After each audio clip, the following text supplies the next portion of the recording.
السلام علیکم مفتی صاحب، ایک سوال ہے کہ السنہ ابن ابی عاصم کے اندر ایک فرمان رسول صلی اللہ علیہ وسلم کا ذکر ہے کہ میرے اہل بیت میرے صحابہ سے زیادہ قریب نہیں، تو اس کے حوالے سے آپ کیا فرماتی ہیں کہ کیا اس کے رجال ثقہ ہیں اور یہ حدیث کس حد تک قوی ہے؟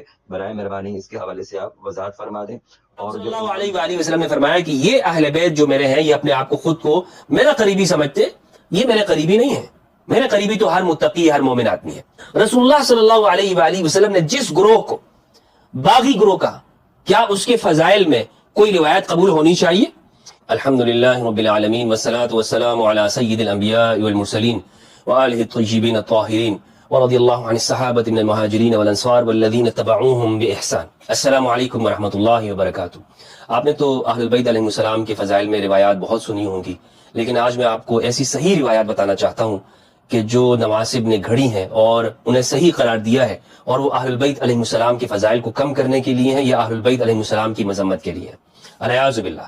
یہ بتانا ضروری اس لیے ہے کہ اس کو سوشل میڈیا پر پھیلایا جا رہا ہے، اور آنے والے وقت میں آپ یہ دیکھیں گے کہ جس طرح سے لوگوں کے سامنے جہاں پر ہم یہ کوشش کر رہے ہیں کہ اہل البیت علیہ السلام کی فضائل کی روایات آپ کے سامنے آئے اور ان کے حقوق اور مراتب کا پتہ چلے، وہیں پر ایک زمانے میں یہ کوشش کی گئی کہ ان روایات کو صحیح قرار دیا جائے، اور ان روایات کو کہ جو اہل البیت کی مذمت کر رہی ہے، استغفر اللہ العظیم۔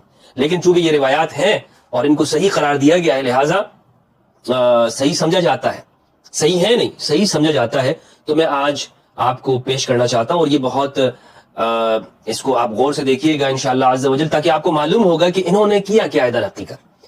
یہ جو انہوں نے علم الجرح و تعدیل بنایا ہے کہ یہ فلاں شخص ضعیف ہے، فلاں شخص کمزور ہے، فلاں یہ ہے، اس میں بنیادی طور پر جو انہوں نے اس میں جو اصول سامنے نہیں رکھا، وہ اصول کیا ہے؟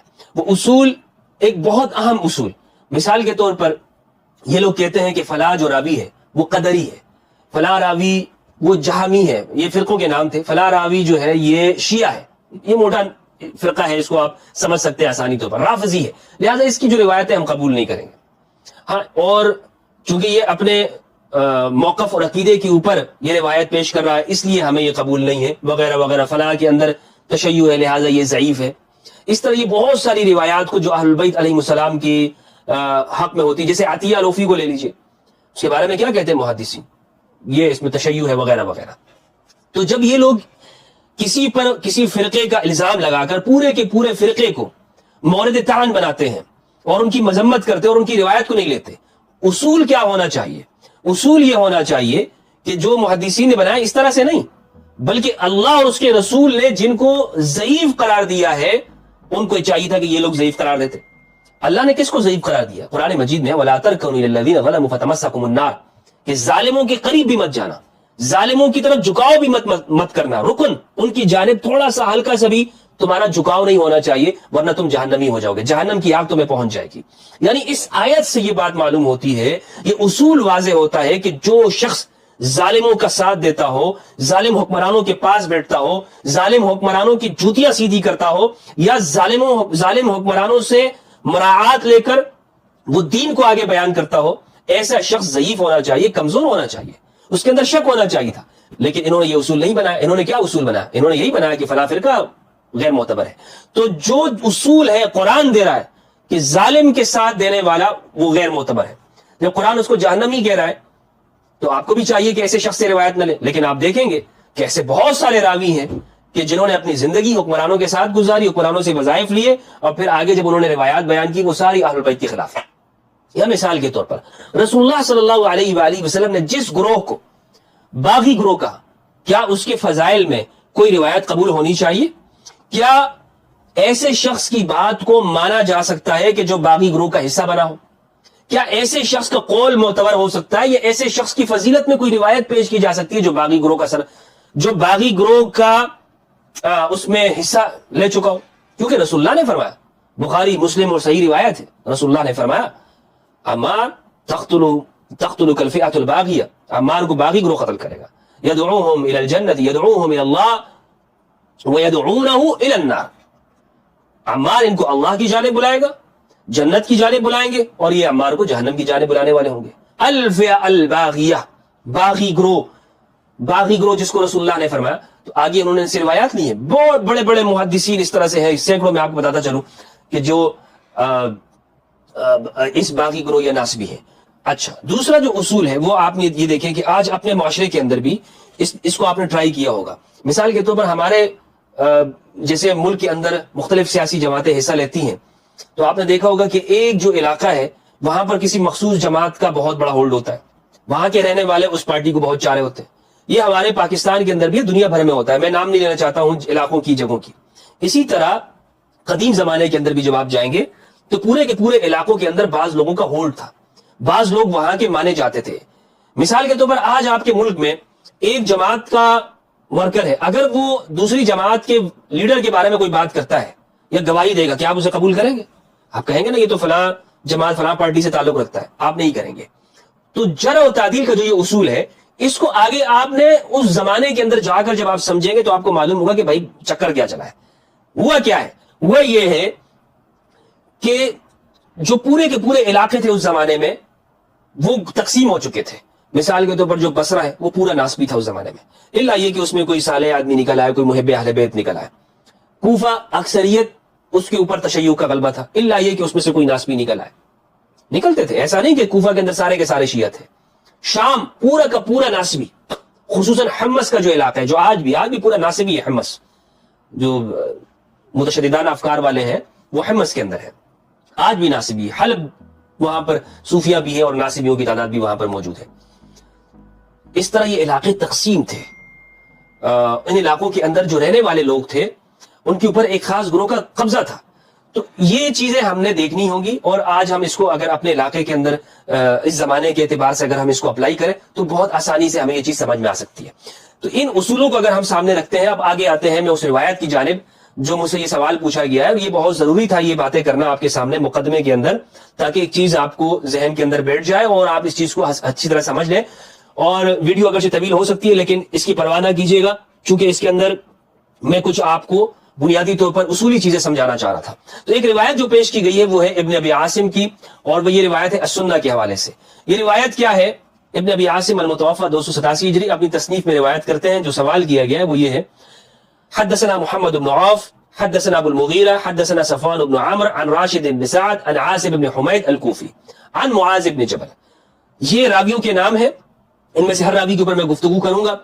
معاذ بن جبل رضی اللہ تعالیٰ عنہ سے روایت ہے. معاذ بن جبل کہتے ہیں کہ رسول اللہ صلی اللہ علیہ وآلہ وسلم نے جب انہیں یمن کی جانب بھیجا تو انہیں ایک وصیت کی، انہیں کچھ حکم دیا. فرمایا ثم التفت رسول اللہ صلی اللہ علیہ وآلہ وسلم الى المدینہ، پھر مدینہ کی جانب حضور نے توجہ کرتے ہوئے ارشاد فرمایا: ان اہل بیتی ہؤلاء یرون، کہ میرے اہل البیت، یہ لوگ جو مدینہ کی جانب آپ نے اشارہ کیا، یرون، یہ لوگ سمجھتے ہیں، انہم اولی الناس بی، کہ یہ لوگوں میں سب سے زیادہ میرے قریب ہے. ولیس کذالک، ایسی بات نہیں ہے. ان اولیائی منکم المتقون، میرے جو اولیاء ہیں، میرے جو قریب ہیں وہ متقی لوگ ہیں. من کانوا وحیث کانوا، جو بھی اور جہاں بھی ہوں. یہ روایت پیش کرنے کے بعد اس سے استدلال کیا گیا اور یہ بات کہی گئی ہے. اس کے جو رجال ہیں وہ میں آپ کو بتاتا چلوں: محمد بن عوف بن سفیان الطائی، عبد القدوس بن الحجاج ابو المغیرہ، صفوان بن عمرو بن الحارث ابو عمرو، راشد بن سعد الحبرانی، عاصم بن حمید السکونی. یہ 5 افراد ہیں، اور چھٹے جو ہے معاذ بن جبل ہے. معاذ بن جبل چونکہ صحابی ہیں ان کو ہم ذرا سائڈ پہ رہنے دیتے ہیں. اس روایت سے استدلال یہ کیا گیا ہے کہ رسول اللہ صلی اللہ علیہ وآلہ وسلم نے فرمایا، ایک تو یہ بات آپ نے ارشاد فرمائی کہ اہل البیت یہ لوگ نہیں ہیں، اہل البیت میرے ہر متقی ہیں. دوسرا، آپ صلی اللہ علیہ وآلہ وسلم نے فرمایا کہ یہ اہل بیت جو میرے ہیں، یہ اپنے آپ کو خود کو میرا قریبی سمجھتے، یہ میرے قریبی نہیں ہے. میرے قریبی تو ہر متقی، ہر مومن آدمی ہے.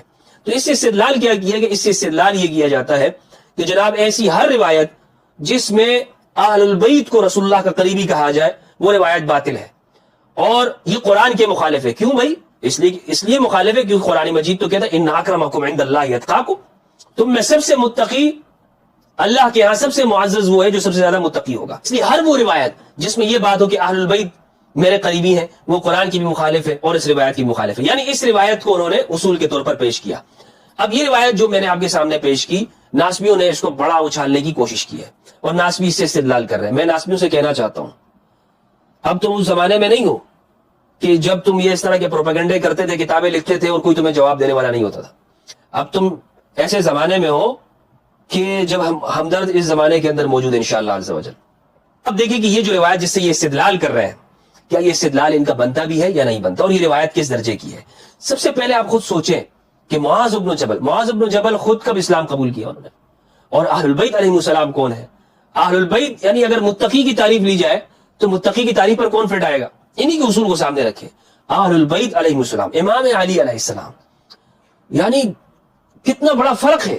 مکہ کا وہ زمانہ دیکھ لیں, شیب ابی طالب, ان کے اس زمانے کی وہ 3 سال اگر سامنے رکھ لیں نا تو آپ کو معلوم ہوگا کہ اہل البیت کون ہے. آپ نے تو مکہ کی سیرت کسی کو پڑھنے ہی نہیں دیتے, سیرت الرسول کسی کو نہیں پڑھنے دیتے ہیں. رسول اللہ صلی اللہ علیہ وآلہ وسلم پر سب سے پہلے ایمان لانے والے, آپ کا ساتھ دینے والے.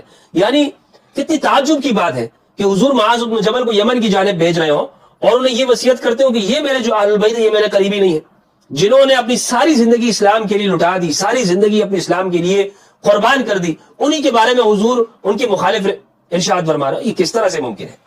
دوسرا, اس روایت کو بھی ان ناسبیوں نے پورا نہیں پڑھا.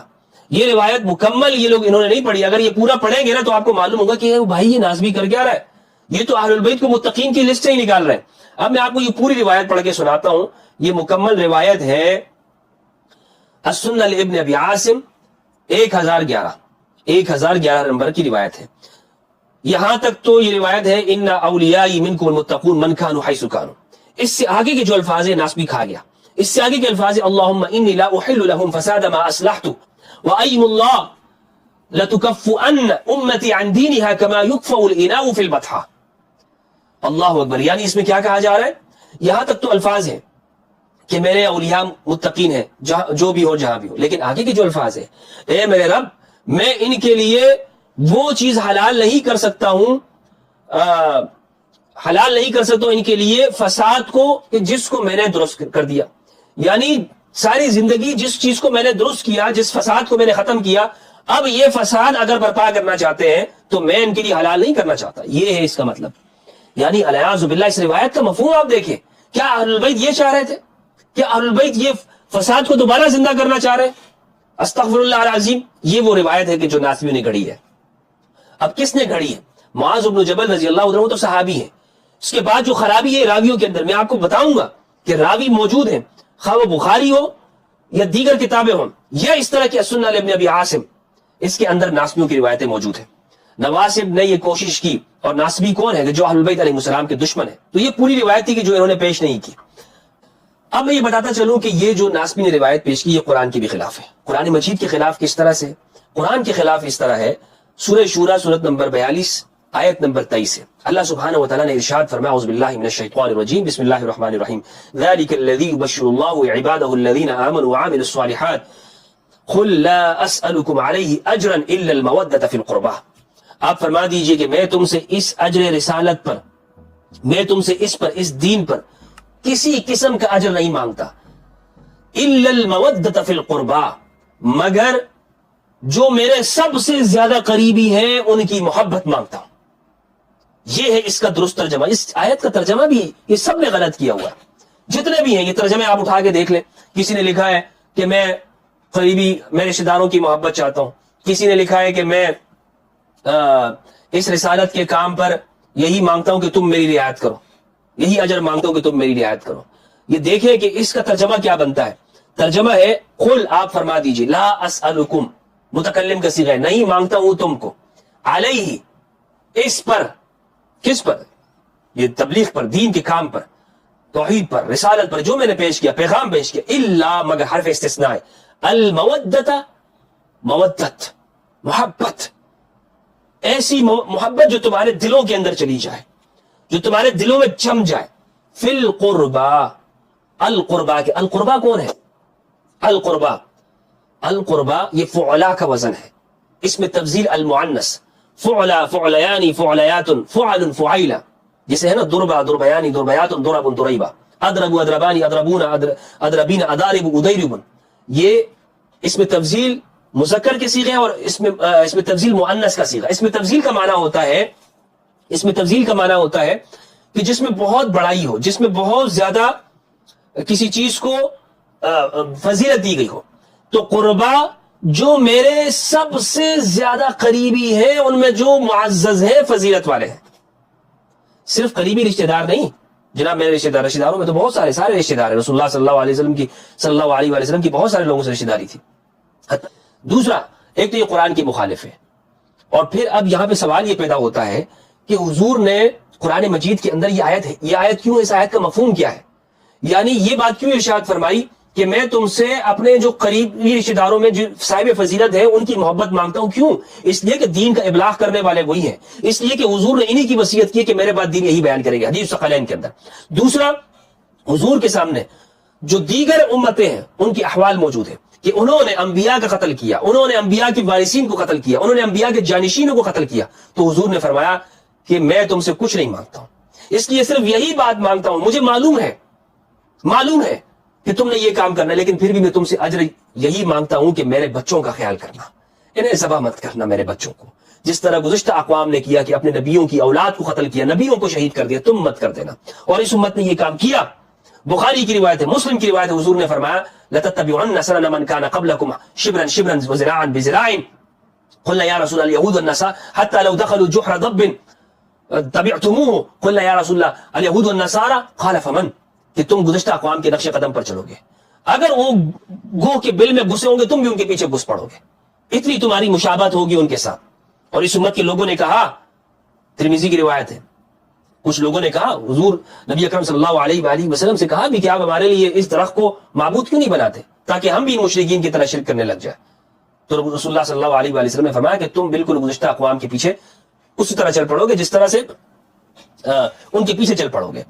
تو رسول اللہ صلی اللہ علیہ وآلہ وسلم نے جو اجر رسالت مانگا ہے وہ المودۃ فی القربہ اسی لیے مانگا کہ آپ صلی اللہ علیہ وآلہ وسلم کے سامنے قرآن کی بے شمار آیات ہیں، آپ ڈرا رہے ہیں امت کو کہ ان کی طرح تم یہ کام نہ کر دینا، کہ انہوں نے جو کام کیا، انہوں نے جس طرح سے تم وہ کام نہ کرنا. اب میں مختصر کرنا چاہتا ہوں اس روایت کے جو راوی ہیں ان کے اوپر میں بحث کرنا چاہتا ہوں. اس روایت کے جو راوی ہیں ان راویوں کو یاد کر لیجئے گا. نمبر 1 ابو المغیرہ الحمصی، ابو القدوس بن صالح، راشد بن سعد الحبرانی، صفوان ابن عمر بن حارم السکسکی، عاصم بن حمید السکونی. 5 راوی تھے، ان میں یہ 4 بنیادی طور پر ان کو اگر ہم رکھ لیں، بنیادی طور پر ایک راوی بھی اگر کذاب ہو، ناسبی ہو تو روایت غیر معتبر ہوتی ہے. تو یہاں پر تو ابھی آپ دیکھیے گا کہ کیا آپ کے سامنے کیا پنڈورا باکس کھلتا ہے. پہلی بات تو یہ ہے کہ اس روایت کے تمام راوی ناسبی ہیں. کیسے ناسبی یہ میں آگے آپ کو بتاتا ہوں. دوسری بات یہ ہے کہ یہ روایت حدیث ثقلین کے برابر نہیں ہو سکتی.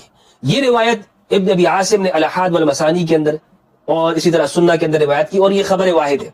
خبر واحد ہے یعنی اس نے فلاں سے کوئی مشہور روایت نہیں ہے. خبر واحد کوئی حجت نہیں ہوتی ہے.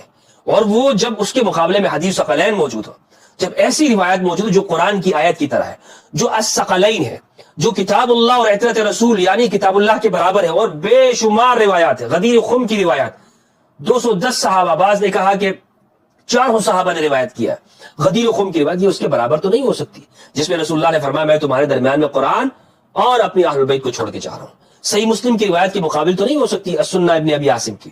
اب کوئی سوال یہ کر سکتا ہے جناب صحیح تو ہے نا یہ روایت، ضروری تو نہیں کہ ہر روایت سیاہ ستہ کے اندر ہو، سیاہ ستہ کے اندر ساری روایت صحیح ہے. بھائی میں بھی اس سے انکار نہیں کرتا کہ سیاہ ستہ میں ہی ساری روایات صحیح ہے، لیکن اہل سنت نے اصول مقرر کیا ہے کہ یہ ہماری صحیح کتابیں ہیں. سب سے پہلے بخاری ہے، پھر مسلم ہے، پھر اس طرح وہ روایت جو بخاری مسلم کے اندر ہو، وہ روایت جو پھر اس کے بعد دوسری کتابوں کے اندر ہے، وہ روایت پھر اس کے بعد مسند احمد کے اندر ہو، مسند الحاکم کے اندر ہو، وغیرہ وغیرہ. یہ ترتیب قائم کی ہے نا. نمبر بعد میں آتا ہے. تو آپ سیاہ ستہ کی ساری روایات کو چھوڑ کر آپ کود پڑتے ہیں جناب السنہ ابن ابی عاصم کی، تو یہ تو کوئی حجت نہیں بن سکتی ہے کہ جو بخاری مسلم کے اس میں جو روایت ہے جو سیاہ ستہ کے اندر اور دیگر کتابوں کے اندر جو معتبر درجے کی ہے، متواتر درجے کی ہے، اس کے مقابل یہ روایت نہیں ہے. تیسری جو بات ہے وہ یہ ہے کہ اس سند کے جو تمام راوی ہیں وہ شامی ہیں، ناسبی ہیں، سارے شام کے رہنے والے. اور آپ کو میں نے بتایا کہ آپ کو یہ معلوم ہونا چاہیے شہروں کے جو شہروں کے احوال ہیں، یعنی شام کے اندر ناسبی ہے، وہاں سے آپ کیسے گوارا کر سکتے ہیں کہ وہ محبت اہل بیت کی بات کرو گے، الا یہ کہ اس کے اندر کوئی محب اہل بیت بہت کم وہاں سے نکلے ہیں. غلبہ وہاں پر ناسبیوں کا ہے، اس لیے شامی راویوں کی روایتیں وہ اہل بیت کے بارے میں حجت نہیں ہے. شامی راویوں کی روایتیں اہل بیت کے بارے میں حجت نہیں ہے. پھر یہ جو روایت ہے جو ابن ابی عاصم کی ہے، یہ مستد احمد کے اندر بھی ہے، ابن عساکر کی تاریخ دمشق کے اندر بھی ہے. وہاں پر یہ روایت کیا ہے، آئیے یہ ملاحظہ کیجئے. مسند احمد کے اندر یہ روایت مکمل اس طرح، حدیث کا نمبر ہے 22,052. حدثنا ابو المغیرہ حدثنا صفوان حدثني راشد بن سعد عن عاصم بن حمید عن معاذ بن جبل، وہی روایت ہے. قال لما بعثه رسول اللہ صلی اللہ علیہ وآلہ وسلم الى اليمن، کہ جب رسول اللہ صلی اللہ علیہ وآلہ وسلم نے ان کو یمن کی جانب بھیجا، خرج معه رسول اللہ صلی اللہ علیہ وآلہ وسلم یوصیہ، تو رسول اللہ صلی اللہ علیہ وآلہ وسلم ان کے ساتھ مدینہ سے روانہ ہوئے ان کو وصیت کرتے ہوئے. یہ سارے کہتے ہیں رسول اللہ نے کوئی وصیت نہیں کی، آخر میں سارے کہتے ہیں رسول اللہ کی کوئی وصیت موجود نہیں ہے، حدیث کے الفاظ رسول اللہ نے وصیت کی ہے. ومعاذ راکب ورسول اللہ صلی اللہ علیہ وآلہ وسلم یمشی تحت راحلتہ، معاذ سوار تھے اور رسول اللہ صلی اللہ علیہ وآلہ وسلم ساتھ پیدل چل رہے تھے. فلما فرغ قال یا معاذ انک عسى الا تلقانی بعد عامی ھذا، جب رسول اللہ صلی اللہ علیہ وآلہ وسلم وصیت کر کے فارغ ہوئے تو آپ نے فرمایا اے معاذ انک عسى الا تلقانی بعد عامی ھذا، قریب ہے کہ تم اس سال کے بعد مجھ سے نہ ملو. رسول اللہ نے اپنے آنے والے وقت کے بارے میں بتا دیا کہ معاذ قریب ہے کہ تم مجھ سے ملاقات نہ کرو. او لعلک ان تمر بمسجدی ھذا، یا شاید تم میری مسجد پر گزرو گے، تمہارا گزر میری مسجد پر ہوگا، او قبری، یا میری قبر پر ہوگا. فوقع معاذ جشعا، تو معاذ خوب زار و قطار رونے لگے. لفراق رسول اللہ صلی اللہ علیہ وآلہ وسلم، رسول اللہ کے فراق کی وجہ سے. ثم التفت فاقبل بوجهه نحو المدینہ فقال ان اولى الناس بي المتقون من كانوا حيث كانوا. تو رسول اللہ صلی اللہ علیہ وآلہ وسلم نے جب ارشاد فرمایا تو آپ نے مدینہ کے جانب متوجہ ہو کر فرمایا کہ لوگوں میں میرے سب سے زیادہ قریب وہ ہے جو متقی ہیں، جو بھی اور جہاں بھی ہوں. اس میں یہ الفاظ نہیں ہے کہ میرے اہل بیت سمجھتے ہیں یہ اہل بیت کہ یہ میرے سب سے زیادہ قریب ہے، یہ ایسا نہیں ہے، یہ اس روایت کے اندر موجود نہیں ہے، ابن عساکر کے اندر بھی نہیں ہے.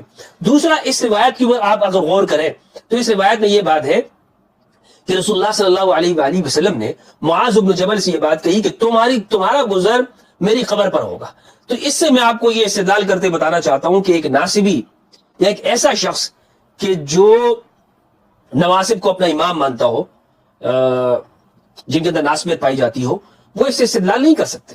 اس لیے کہ ہمارے ہاں جو سلفی حضرات ہیں، یہ جو ناسبی ہے ان کا تو یہ عقیدہ ہے بعض نواسب کا کہ رسول اللہ صلی اللہ علیہ وآلہ وسلم کی قبر کی زیارت وہ جائز نہیں ہے. حضور نے خود فرمایا کہ تم میری قبر پہ گزرو گے، اس سے معلوم یہ ہوا کہ قبر کی زیارت ہونی چاہیے. حضور نے یہ نہیں فرمایا کہ قبر پہ نہیں آنا، میری قبر کے پاس سے نہیں گزرنا، یہ شرک ہو جائے گا. حضور نے یعنی فرمایا کہ پیشن گوئی کی. معاذ بن جبل رضی اللہ تعالیٰ عنہ نے یہ بھی نہیں پوچھا رسول اللہ قبر پہ جانا کوئی شرک کا کام تو ہے. تو اس سے تو یہ لوگ استدلال نہیں کر سکتے. تو بہرحال یہ روایت جو مسند احمد کے اندر ہے یا ابن عساکر کے اندر ہے، اس میں یہ الفاظ نہیں ہے ان اہل بیت یرون، کہ میرے اہل بیت یہ بات سمجھتے ہیں کہ وہ سب سے زیادہ میرے قریب ہے، مسند احمد کے اندر موجود نہیں ہے. تو یہ روایتیں آپس میں متضاد ہیں. لیکن بہرحال ابن حجر نے کہا یہ جو عنبسہ ہے نا، یہ بندہ کیا ہے، یہ اموی اور ناصبی. تو یہ جب میں لفظ استعمال کرتا ہوں نا اموی، تو یہ راوی بخاری کے ہوں یا کسی درجے کے، یا ہمارے محدثین اس چیز کو دیکھتے ہیں، سمجھتے ہیں. ابن حجر عسقلانی رحمہ اللہ کہ یہ بندہ اموی ہے، یہ بندہ فلاں علاقے کا ہے، یہ بندہ فلاں جگہ کا ہے. تو اس لیے جو روایت ہے، یہ روایت میں نے آپ کو بتایا خلاصہ یہ ہے کہ قرآن کے مخالف ہے، حدیث ثقلین کے مخالف ہے. نمبر 3، یہ پوری کی پوری سند شامی ہے، حمصی ہے، ناصبی ہے. اس لیے ایسی کوئی روایت اہل البیت کے بارے میں وہ قابل قبول ہرگز نہیں ہے کہ ناصبیوں سے آپ لے کر، اور وہ ناصبی اس درجے کے ہوں جو عبد الملک بن مروان کے لشکر کا حصے دار ہو. السلام علیکم ورحمۃ اللہ وبرکاتہ.